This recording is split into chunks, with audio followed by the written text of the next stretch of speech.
작은 자의 영성 변화에 대해서 말씀을 나누려고 합니다. 오늘 말씀을 나누기 전에 우리 성도님들이 성전에 들어오면서 한 장 받으셨죠? 또 숙제를 드립니다. 자, 오늘은 이제 사순절, 우리 교회 절기로 말하면 사순절 둘째 주간입니다. 둘째 주간. 사순절은 어떻게 계산을 하냐면요, 부활주일을 중심으로 해서 역으로 거꾸로 주일을 뺀 40일을 사순절이라 이렇게 말합니다. 부활절을 위한 어쩌면 준비하는 40일 절기로서 특별히 마지막 한 주간은 우리는 고난주간이라 해서 예수님이 십자가에 못 박히시기 전 한 주간, 고난주간, 예수 그리스도의 고난을 생각하며 매일 하나님의 말씀을 묵상하고 또 금식도 하고, 어떤 분들은 뭐 단식도 한다는데 단식은 너무 힘들 것 같아요. 어쨌든 이것이 그냥 오늘 어느 날 갑자기 주어진 것이 아니라 니케아 회의 때부터 시작되어진 것입니다. 그러니까 주 한 300여 년 전, 325년인가요?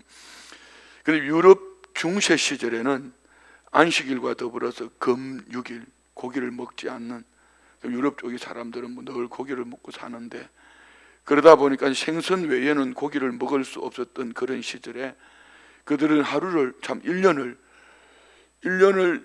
금 6일로 해가지고 116일을 지키다 보니까 야채와 함께 생선만 먹을 수밖에 없던 그런 시절이 있었다고 합니다.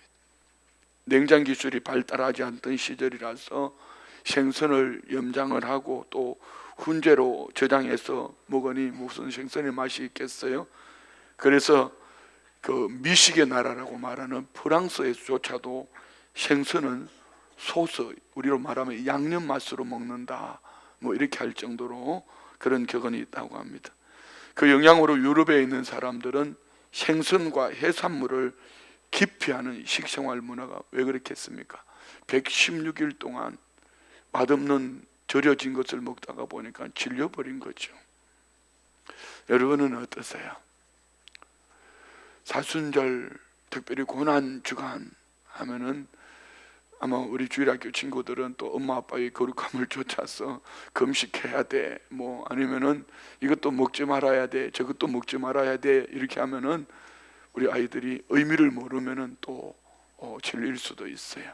그래서 우리는 좀 늦은 감이 있지만 올해는 2월 22일 수요일부터 사순절이 시작되어졌습니다. 그래서 수요일부터 그 주간은 시작하는 주간, 그리고 첫 주간, 오늘은 이제 둘째 주간을, 사순절이 둘째 주간을 맞습니다. 올해는 좀 우리가 이런 특별한 이런 마음을 가지고 좀 늦은 감이 있었지만 둘째 주간부터 5가지 테마를 가지고 우리가 기후 위기 시대에 창조 질서 보존에 힘쓰는 그리스도인으로서 탄소 금식을 한번 해보자, 이런 의미를 가지고 여기에 이제 이번 주간에는 디지털 금식, TV를 끄고 내 삶의 방식을 회개하면서 또 기도하기도 하고, 되게 보면 그 스마트폰 뭐 이런 걸 많이 사용하지 않습니까? 그래서 잠자기 2시간 전부터 스마트폰 보지 않기, 뭐 온라인 게임 하지 않기, 이렇게 해서 이번 한 주간은 한번 그렇게 지켜보고요. 또 셋째 주간에는 플라스틱 금식, 넷째 주간에는 식생활 금식, 다섯째 주간에는 의생활 금식, 여섯째 주간은 소비 금식. 그 내용은 여러분이 가지고 있는 펀드를 한번 보시면 되겠고요. 자, 이렇게 사순절을 우리가 의미 있게 보냈으면 좋겠다. 오늘 이번 우리 사순절에는 무엇보다도 지금 제일 우리가 피부로 느끼지 못할 수도 있어요. 그렇지만 이거는 심각한 문제입니다. 이 문제를 그냥 나 한 사람쯤 이해하라고 책임의식을 느끼지 못하고 살아가는 어느 날 우리 자손들은 절대로 건강한 모습으로 살아낼 수가 없습니다. 그래서 오늘 성찬주일에 우리는 너무나 잘 알고 있는 예수님의 처음 표적, 갈릴리 가나의 혼인잔치에서 예수님 물을 포도주로 바꾸시는 이 이적, 우리 처음 표적이라고 말하죠. 이것을 여러 가지로 적용을 할 수 있겠지만 우리는 오늘 또 성찬주일이니만큼 구속사적인 의미만 가지고 몇 가지로 한번 적용을 해보는데, 이 말씀을 이렇게 보다가 보면은 오늘 물이 포도주로 변하는 변화의 기적의 시작은 결핍으로부터 시작되어집니다. 부족함, 없다, 떨어졌다, 이런 겁니다. 곧 우리 삶의 부족함, 결핍을 또 다른 말로 바꾸면은 예수님의 기적의 시작이다, 이렇게 말할 수 있어요. 근데 이 기적의 시작을 분명히 누군가가 책임의식을 가지고 이것을 바라볼 때에 예수님의 기적이 우리의 삶 속에 시작되어지더라는 것이죠. 오늘 본문 한번 3절 말씀 보시겠습니다. 3절, 포도주가 떨어진지라 예수의 어머니가 예수에게 이르되 저들에게 포도주가 없다니. 예수님의 어머니 마리아는 이 잔치집에 예수님과 함께 초청받은 손님입니다. 포도주가 떨어지면은 연회장이 관심을 가지든지 아니면은 주인이 관심을 가지든지 해야 되는데, 손님으로 오신 예수님의 어머니가 잔치집에 떨어져서는 안 될, 뭐 다른 음식은 떨어져도 이것만은 떨어져서는 안 되는 가장 중요한 포도주가 떨어졌다는 것을 알고 이 부족함을, 관심을 가지기 시작하는 것입니다. 오늘 이 말씀을 보면서 다른 건 조금 부족해도 되는데 이것만은 부족해서는 안 된다는 포도주가 잔치집에 부족하게 될 때에, 그런데 꼭 있어야 될 포도주가 부족한 가나의 혼인 잔치집에서 이 결핍을 깨달은 예수님의 어머니 마리아가 주님 앞에 이 문제를 가지고 나왔어요. 이것 때문에 주님은 기적 같은 축복을 만들어냅니다. 그래서 오늘 우리가 시작할 때 탄소 금식 실천, 이 부분도 마찬가지예요. 이 지구상에는 75억이라는 인구가 살고 있지만 이 부족함을, 어떤 결핍, 뭐 지구상에 일어나는 온난화라든가 뭐 여러 가지로 말미암아서 앞으로 어떡하지라고 깨달은 저와 우리가, 예수 그리스도를 모셔드린 우리가 예수님의 어머니 마리아처럼 이 문제를 주님 앞에 가지고 나오고 우리의 삶 속에서 실천한다면은 아마 주님께서 기적 같은 역사를 만들어내지 않을까 생각을 해봅니다. 자, 그러면은 부족한 곳이면 다 이런 기적이 일어나는가? 그렇지 않습니다. 부족한 곳에 놀라운 기적이 일어났던 중요한 원리는 우리 구속사적으로도 마찬가지예요. 두 가지 의미가 있습니다. 자, 1절부터 3절까지 우리 다시 한번 봅시다.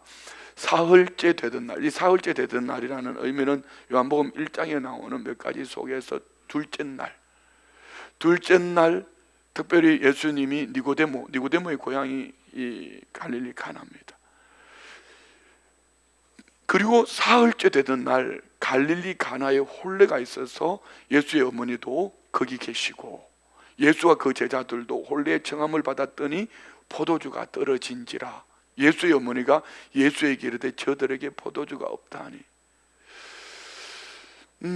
오늘 이 잔치집에 기적 같은 역사가 일어나는, 부족함, 결핍 속에서 기적 같은 역사의 두 가지 반드시 있어야 될 영적인 의미, 참 중요한 것이 있습니다. 첫 번째는 예수님을 이 혼례 잔치집에 초청했다는 것, 예수님이 거기 계셨다는 것입니다.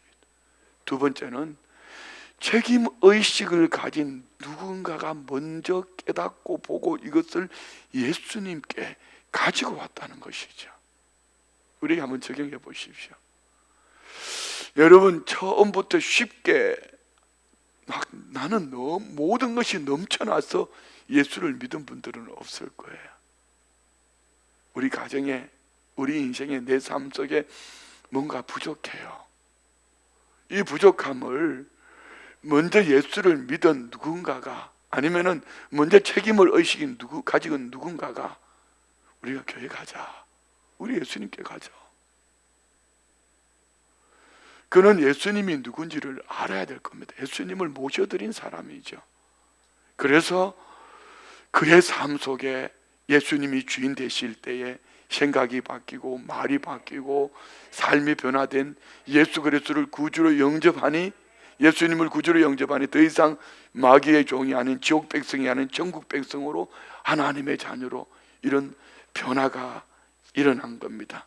그래서 오늘 본문에서 시작하면서 1절부터 3절에 두 가지, 한 가지는 예수님을 늘 모셔드리고 살아가는 저와 우리가 시대 앞에 어떤 책임의식을 가지고 이것을 주님 앞에 가지고 나올 때에 주님은 변화의 그 축복의 주인공으로 저와 우리를 사용하시더라는 것입니다.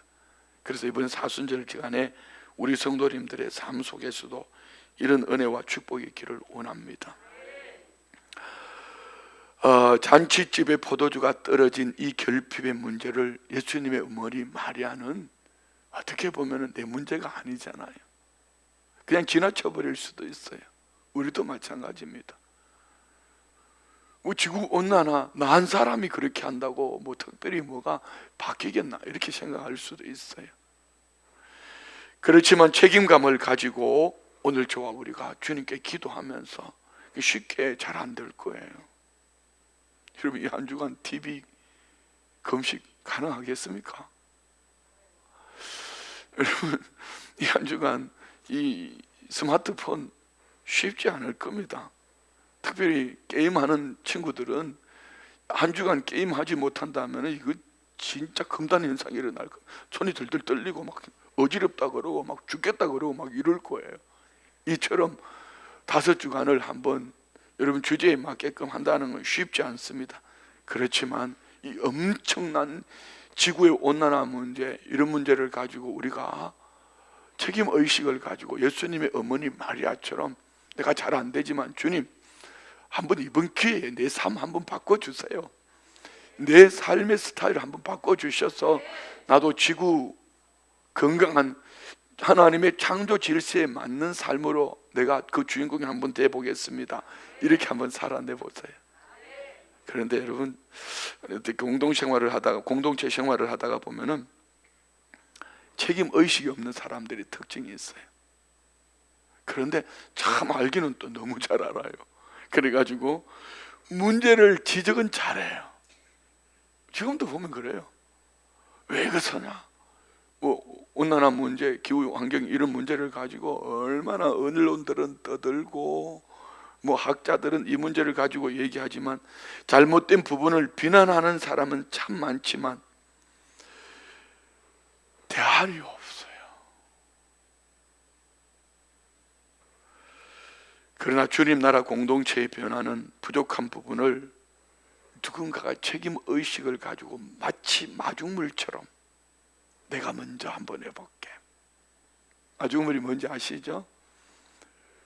펌프가 메말라 있을 때 물 한 바퀴를 퍼서 펌프 안에 집어넣고 펌프에 물을 내는 그 물을 마중물이라고 하지 않습니까? 이처럼 메말라 버린 이 세상 속에서 우리가 마중물처럼 이런 마음의 중심을 가지고 우리가 한번 시작해 보자는 것이죠.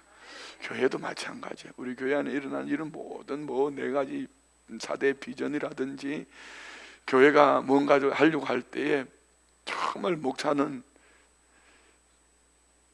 쉽지 않습니다. 많이 고민하고 기도하면서 이렇게 시작을 하는데 아무도 움직이지 않으면은 참 마음이 무거워요. 그런데 누가 짠 나타나서 목사님 합시다. 내가 먼저 한번 해볼게요. 이렇게 시작하는 거. 우리 캄보디아 디모데 선교센터 여러분 거기 건축하고 오면서 나는 정말 기적이다. 2015년도에 파송되어진 선교사가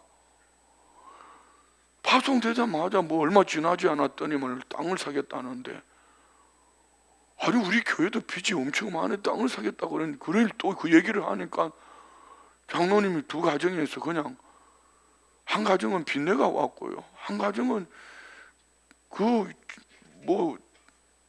땅은 있어도 현금이 없는데 그 가지고 이렇게 두 가정으로부터 시작되어진 것이 땅을 산 거예요.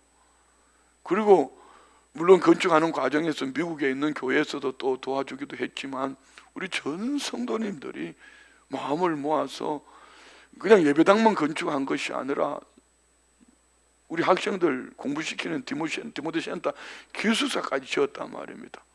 제가 가서 보고 김준수 선교사 보고 그랬어요. 이야, 이 캄보디아에서 나보다 스케일이 훨씬 크다. 어떻게 이걸, 아니 우리 교회는 나는 성도님들 백이라도 있지 뭔 백으로 이렇게 간 큰 짓을 했는지 모르겠다고. 근데 지나놓고 보니까요, 항상 모든 일에는 이런 역사는 마중물과 같은 성도님들이 있어요. 저는 생각합니다. 이 마중물과 같은 성도님들이 주님 나라에 갈 때에 어떤 모습으로 주님 앞에 있을까? 디모데 선교센터 마지막 마무리하면서 우리 한 장로님이 그 캄보디아의 제자가 제자를 통해서 이제 선교를 하려고 계획을 세우셨는데 그 제자가 그만 암으로 세상을 떠나버렸어요. 그 장로님이 준비해놨던 그것으로 이제 마지막 마무리하고 또 나머지 한 부분은 캄보디아에 있는 다음 세대들을 위해서 어떻게 세울까 이렇게 고민하며 준비를 하고 있는 가운데 있는데, 다 마치고 이렇게 오니까요, 그 여운이 너무너무 행복한 거예요. 여러분도 꼭 한번 가봤으면 좋겠어. 우리 성도님들이 다 한번 다녀봤으면 좋겠어.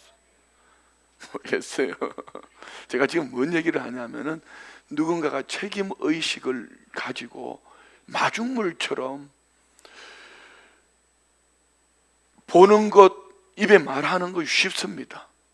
남들이 하는 얘기 안 되는 거 말하는 것 쉽습니다. 그때 우리가 책임의식을 가지고 그것을 가슴에 안고 예수님 앞에 나올 수 있다면 그는 예수님이 기적을 행하시는 그 축복의 주인공으로 쓰임받게 될 줄 믿습니다. 우리가 잘 알고 있는 오병이어, 이 말씀은 사복음서에 다 기록하고 있습니다.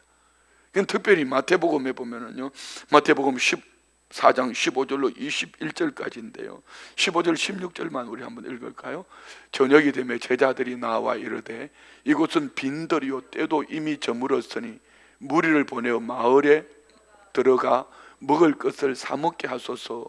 예수께서 이르시되 갈 것 없다. 너희가 먹을 것을 주라. 요한복음에는 이렇게 기록하지 않거든. 근데 마태복음에서는 예수님이 5,000명을 먹이시는 기적 앞에서 예수님이 한마디 합니다. 갈 거 없다. 너희가 먹을 걸 줘라. 여러분 이해가 됐어요? 계산 잘하는 빌립은 계산하니까 200데나리온이 필요하다고. 200데나리온이 있어도 어디 가서 이 음식을 사겠냐고 말하는데, 예수님이 5,000명을 먹이기에 부족한 현실이지만 이 말씀하신 이유는 적어도 너희 마음속에 너희 안에 책임의식은 있어야 한다, 이 얘기예요. 부족한 것을 마치 내 탓인 것처럼, 내 책임인 것처럼 내가 짊어지고 회개하고 내가 그 문제를 붙들고 하나님 앞에 나아가 기도하는 일 절대로 쉽지 않습니다. 금요일 날이면은요, 금요 저녁 기도회가 참 재밌습니다. 재밌다는 표현이 여러분에게 어떻게 들리는지는 모르지만, 목회하면서 사실 금요일 날 여러분 한 주간 쫙 이렇게 하다가 금요일쯤 되면은 지치거든요. 몸도 마음도 지칠만 합니다. 그래서 금요일 날은 우리 교육자들도 5시까지만 사역하고 좀 쉬었다가 한 2시간 쉬었다가 7시에 모여서 기도하고 준비하자 그러는데 교육자들이 그 쉴 시간이 없어요. 그럼에도 불구하고 또 8시부터 10시 40분 11시까지 기도회를 합니다. 그런데 이 기도회가 불이 붙으니까요, 우리 성도님들만이 아니라 이웃교회에서 한 분씩 찾아와요. 낯익어서 나는 우리 성도인 줄 알았어요. 나중에 들어보니 우리 교회가 아니고 다른 교회 다니시는데 우리 교회 와서 기도하니까 참 좋다는 거예요. 이 맛있어요, 여러분. 금요 저녁 기도가 재밌어요. 그런데 요즘은 또 보니까 끝나고 그 다음에 새벽 3시 막 새벽 4시까지 기도하는 기도팀에, 전에는 뭐 여성들 몇 분이 모이더만은 이제는 뭐 장로님들 남성들까지 모여가지고, 그리고 어느 날부터 내게 막 압박을 하는 거야. 첫 주는 목사님이 설교를 해 주셔야 됩니다, 이렇게 해가지고 이제 한 2번 첫 주 가서 설교를 했는데요, 완전 미쳤어. 한 번은 여러분 경찰이 왔다는 거 아니에요. 경찰이 와가지고, 경찰이 온 것도 모르고 전부 다 막 소리를 지르고 기도하고 있는데, 경찰이 얼굴 앞에 이렇게 쳐다보니까 누가 놀래가지고 소리를 지르니까 경찰이 또 놀래버렸어요. 어쨌든 뭐 그렇게. 그런데 여러분, 그 기도 제목이 이만큼 됩니다. 우리 성도님들 외에도 성도님들의 가족에 이르기까지 육신의 질병을 뭐 이렇게 우리 교우들 안에 있는 크고 작은 일들, 전도 대상자들까지 이 기도문을 읽으면서 그냥 잠 깨우려고 찬양하고 춤도 추면서 하는데, 그것도 괜찮더라고요. 아니, 미친 것처럼 보여지는데, 그런데 그것도 괜찮더라고요. 그런데 여러분, 서로 얼굴을 마주보며 춤을 추는데 거기가 천국이 따로 없더라고. 우리도 언제 한번 해봐요. 주일날 이런 거 하지 말고, 지난번에 우리 중고등부 친구들이 하던 것처럼 뭐 그거 잘 짜여진 드라마 말고, 자 오늘 우리 춤을 춥시다 하고 막 돌아다니며 얼굴 마주보고 막 흔들고 막 춤을 추는 거예요. 근데 진짜 여기가 천국이 되는지 한번 해보는 거죠. 뭐 제가 말씀드린 건 이겁니다. 누군가가 책임 의식을 느끼고 기도할 때에, 그 당시에는 상상도 못했는데 몇 년 전에 기도했던 이만한 기도집이 지금 이렇게 보면은, 체크를 해보면은요, 응답 받았던 제목들이 참 많아요. 무슨 얘기죠? 예수님의 기적 같은 역사는 오늘 예수님의 어머니 마리아처럼 예수 그리스도를 모시고 우리 모두가 책임 의식을 가지고 나아갈 때에 우리 교회 안에 이런 변화의 은혜의 역사가, 여러분 가정 안에 먼저 믿은 여러분들이 이런 책임 의식을 가지고 나아갈 때에 우리 교회가 이 춘천의 거룩한 도시 책임 의식을 가지고 우리가 믿음으로 깨어 있을 때에 성취화도 이루어질 것이고, 여러분 가정 안에 구원의 문제도 우리 교회를 통하여서 한국 교회 안에 일어난 놀라운 역사가 나타나게 될 줄 믿습니다. 그렇습니다. 변화의 역사는 누군가가 마중물처럼 책임의식을 가져야 된다. 그는 먼저 예수 그리스도를 삶의 중심에 모셔드리고 그 문제를 예수님께 가지고 올 때에 이런 역사가 나타난다. 두 번째 보는 것은요, 이 변화의 내용입니다.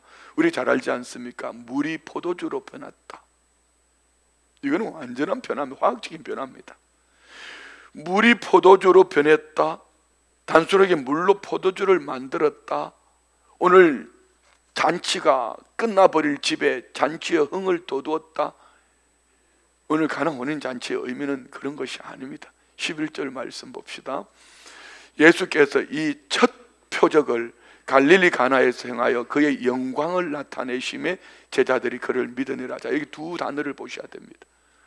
갈릴리 가나 혼인 잔치집에 물이 변하여 포도주가 되어진 이 역사는 예수님의 첫 표적. 왜 예수님은 요한복음에 7가지 표적을 기록하고 있을까? 요한을 통해서. 두 번째는 그의 영광이라고 있습니다. 이 의미가 무엇인가? 우리 한번 요한복음 20장 30절 31절 말씀 봅시다. 예수님이 요한을 통해서, 요한의 마음에 성령이 감동하심으로 요한복음을 기록하게 된 이유, 목적 봅시다. 예수께서 제자들 앞에서 이 책에 기록되지 않은 다른 표적도 많이 행하셨으나 오직 이것을 기록하면 너희로 예수께서 하나님의 아들 그리스도이심을 믿게 하려 하며 또 너희로 믿고 그 이름을 힘입어 생명을 얻게 하려 함이라. 예수님이 표적 많은 일들을 행하셨지만 이 7가지 표적을 기록한 이 목적은 예수님을 구세주 메시아로 믿게 하는 것이다. 아멘.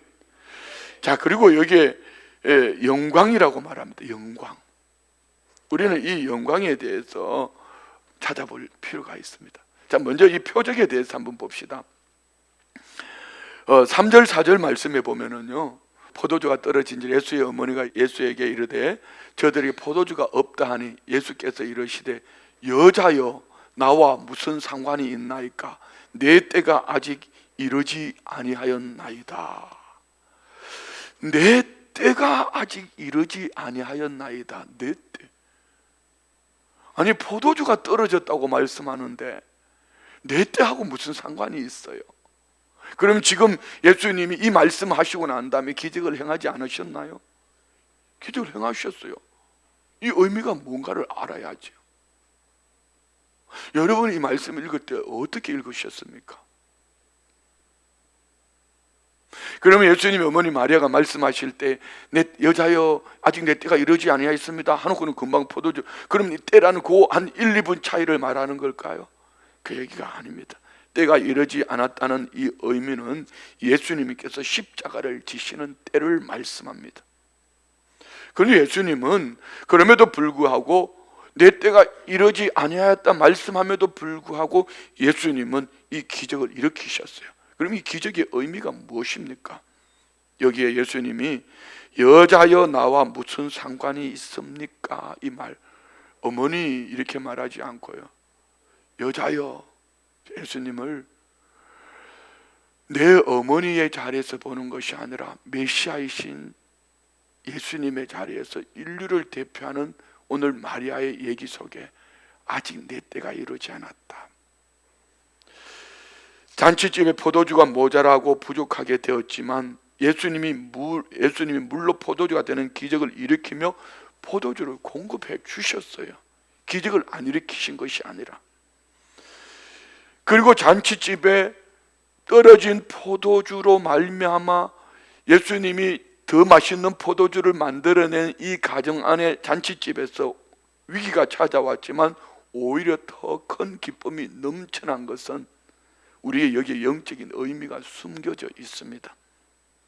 죄로 인하여 하나님과 단절되어진 인간들, 맛 잃은 인생들에게 예수님이 찾아오셔서 우리의 죄 때문에 내 때라고 말씀하시는 십자가 지실 때 물과 피를 다 쏟으셨어요.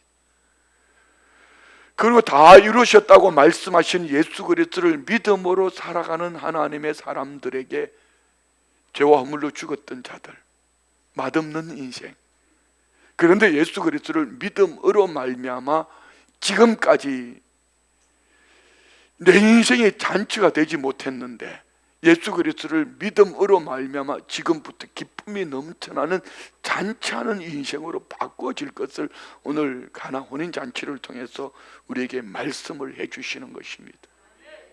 그러면 그 영광이라고 말하는 영광의 의미는 무엇일까요? 우리는 영광 하면은 하나님의 영광을 드러내는 것을 말합니다.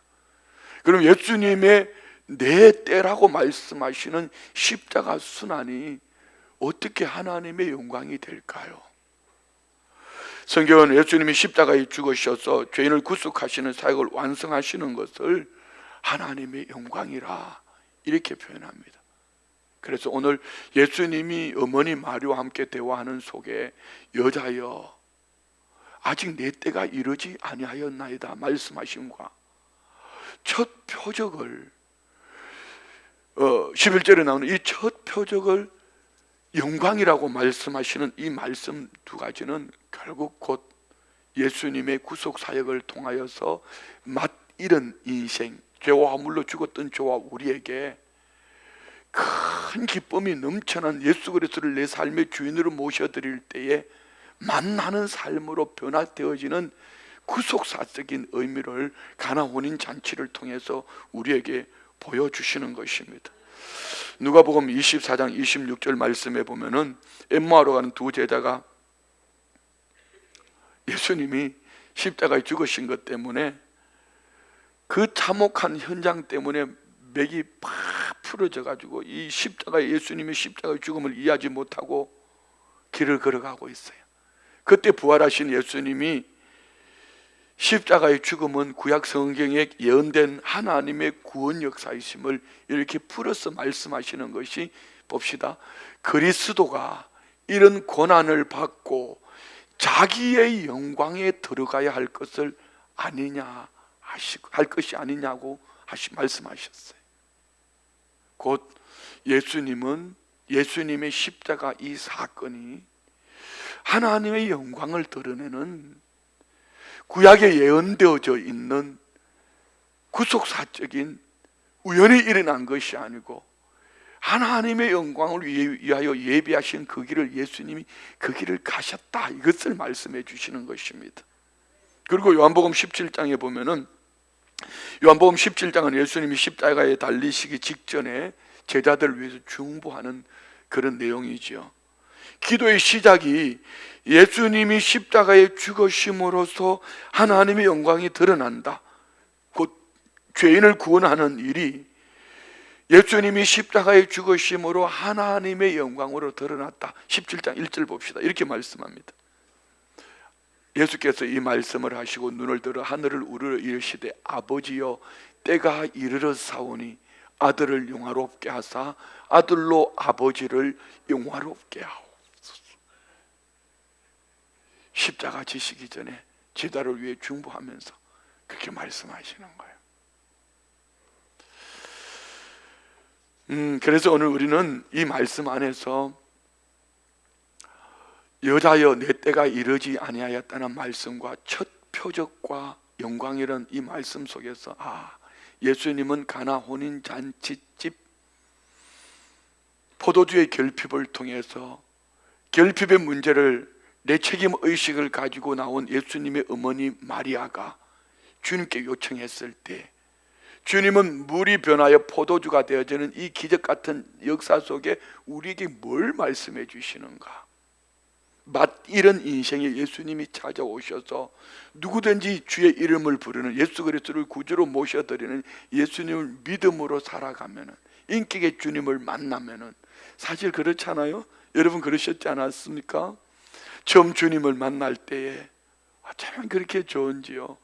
온 세상 어떤 것 다 준다 해도 바꿀 수 없는 기쁨, 이것이 오늘 물이 변하여 포도주가 되어지는 첫 표적, 하나님의 영광을 드러내는 주님의 영광, 오늘 저와 우리에게는 무엇일까요? 우리에게 정말 인생의 참 의미가 무엇인지 예수 그리스도 안에서 발견한다는 것이죠. 그리고 또 다른 한 가지는 오늘 보면 6절 7절 말씀에 보면은 결례를 따라 돌 항아리, 한번 봅시다. 6절 7절 거기에 유대인의 정결 예식을 따라 두세 통 드는 돌 항아리 6이 놓였는지라 예수께서 그들에게 이르시되 항아리에 물을 채우라 하신 적 아귀까지 채우니. 아멘. 오늘 이 돌 항아리가 예수님의 십자가와 어떤 연관이 있을까? 자, 여러분 생각해 보십시오.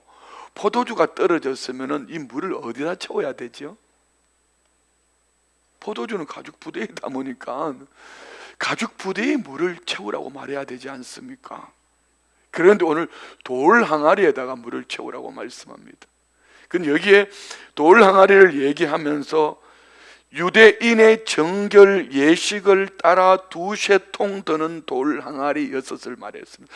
유대인의 정결 예식, 그날은 먼지가 많아요. 샌들을 신고 다닙니다. 손님을 초청했을 때에 발을 씻어주고 또 손발을 씻는 정결 예식, 그래서 그것을 통해서 그들은 집에서 예배도 하고 또 음식도 먹기도 합니다. 결례 항아리는 무엇을 의미합니까? 곧 포도주 담는 부대면 되는데 결례 항아리에 물을 채우라 말씀하시고, 주님은 8절에 보면 더 기가 막힌 것은 이거예요. 8절 보시다. 이제는 떠서 연회장에 갖다 주라 하심에 갖다 주었더니, 아니 발 씻는 물, 그 물을 연회장에 갖다 주라고 말씀합니다. 그 의미는 뭘까요? 포도주가 떨어졌는데 이게 포도주다, 먹어라, 마셔라. 그 물을 왜 마셔야 되지요? 참 중요한 영적인 의미가 있습니다. 더 이상 손발을 씻는 형식의 종교가 아니라 이제 그 포도주를 마심으로 포도주가 내 속에 들어가서, 이 포도주는 오늘 우리 성찬 압니까? 성찬, 예수님의 피, 내 피다 받아 먹으라 말씀하신 것 같이 십자가 보혈이 내 속에 들어가서 내 속 사람을 깨끗이 하고 새 사람으로 바꾸는 변화를 일으키는 말씀을 의미합니다. 곧 가나 혼인잔치는 그냥 물을 포도주로 만들어서 더 맛있는 포도주를 만들었다, 이것을 의미하는 것이 아니라 형식의 종교에서 정말 내 속 사람의 변화, 오늘 우리는 예수님의 몸 떡을 떼며 예수님의 피 포도주를 마시며 단순한 떡을 먹고 포도주를 마시는 것이 아니라 예수님을 먹고 마심으로 이 어떤 하나의 형식 퍼포먼스가 아니라 내 속 사람이 예수님으로 변화되었다, 나는 죽고 이제 예수님으로 살아낸다, 이런 의미로 오늘 저와 우리는 이 성찬을 대하는 것이죠. 자, 그러면은 오늘 저와 우리가 구하는 것은 예수님의 어머니 마리아가 결핍 포도주가 떨어졌습니다, 이것을 구합니까? 아니면은 예수님이 의미하시는 이 포도주를 먹고 마심으로 말미암아 내 속 사람의 변화, 어떤 형식의 종교가 아니라 중심의 변화를 여러분 주님 앞에 가지고 나오십니까? 다시요, 오늘 우리가 주님 앞에 나올 때 이것도 주시고 저것도 주시고 이 문제도 해결해 주시고 저 문제도 해결해 주시기를 원하는 모습으로 주님 앞에 나옵니까? 아니면은 예수님을 모셔드린 내 삶이 예수님을 쏙 빼닮기를 원하는 이 마음의 중심을 가지고 나오냐는 것이죠. 괜찮습니다. 어떤 것도 괜찮습니다. 예수님의 어머니는 결핍의 문제를 예수님께 가지고 나왔을 때 예수님은 이 결핍의 문제가 아니라 근본을 말씀해 주셨습니다. 그렇지만 우리가 이 말씀을 알고 있는 이상 이제는 우리는 결핍의 문제 때문에 울고 웃고 하는 것보다 더 중요한 것은, 결핍보다 더 중요한 건 내 인생에 예수님을 참 구주로 모셔드리지 못한 이것이 내 삶에 결핍할 수밖에 없는 인생이 아닌가. 그러면은 나는 예수님을 구주로 모셔드렸는데 내 인생에 왜 이런 결핍이 있죠? 이렇게 질문할 수 있어요. 예, 당신 때문이 아니라 그 결핍이 오늘 주님 앞에 나왔을 때 주님의 마음을 아는 것뿐 아니라 결핍을 통해서 주님께 구하다가 주님께서 우리 가정 공동체의 나를 통하여 무엇을 필요로 하시고, 아니면 우리 교회 공동체에 무엇을 필요로 하시고, 우리나라 공동체에 무엇을 필요로 하시고, 특별히 보십시오. 사무엘상 1장에 보면은 한나가 그래 하지 않습니까? 개인의 문제입니다. 자식이 없는 것 때문에 가지고 나왔다가 하나님 나라 공동체의 결핍, 하나님의 말씀이 말씀되지 못함을 주님께 기도하다가, 하나님께 기도하다가 그 마음을 받아버렸어요. 그래서 그 마음을 그대로 기도했더니 하나님이 사무엘을 주신 것이거든요. 여러분, 우리 안에도 이런 은혜가 있기를 주의 이름으로 축원드립니다. 마지막으로 보는 것은 물이 포도주로 변했는데 누가 이 복음을, 이 기쁨을 알았을까? 근본 원인을 말입니다. 복음의 현장에서 복음을 기쁨으로 누리는 사람이 누구냐 말입니다.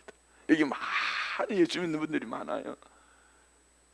누가 이 물이 변하여 포도주가 되어진 이 사건을 통해서 복음의 기쁨을 아는가? 본문 봅시다. 7절부터 10절까지요. 예수께서 그들에게 이르시되 항아리에 물을 채우라 하신즉 아기까지 채우니 이제는 떠서 연회장에 갖다 주라 하심에 갖다 주었더니 연회장은 물로 된 포도주를 맛보고도 어디서 났는지 알지 못하되, 잔치의 책임자인 연회장은 알지 못하되 물 떠온 아인들은 알더라. 연회장이 신랑을 불러 말하되 사람마다 먼저 좋은 포도주를 내고 취한 후에 낮은 것을 내거늘 그들은 지금까지 좋은 포도주를 두었도다 하니라. 주인도 몰라요. 연회장도 몰라요. 그러니까 여러분, 어떤 세상의 스펙이 아는 게 아니란 얘기입니다. 그 위치가 그것을 아는, 교회 오래 다녔다고 아니면 뭐 신앙의 연조가 아니면 직분이 그것을 아는 것이 아니라는 것이 뭐죠?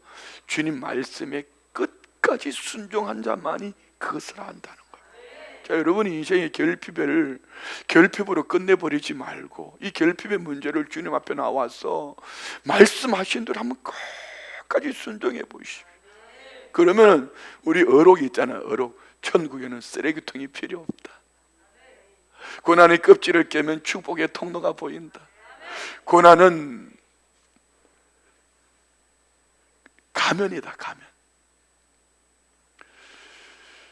위장된 가면이다. 고난은. 언제 말입니까? 주의 말씀이 끝까지 순종해 보면은 모든 것이 합력하여 선을 이루는 놀라운 은혜를 체험하게 될 줄 믿습니다. 자, 말씀하십니다. 하나님 말씀을 따라서 오늘 하인은 믿음으로 순종했더니 연회장도 잔치집 신랑도 신부도 알지 못할 때에 그는 알았어요. 오늘 이 본문에는 크게 세수로 봤습니다.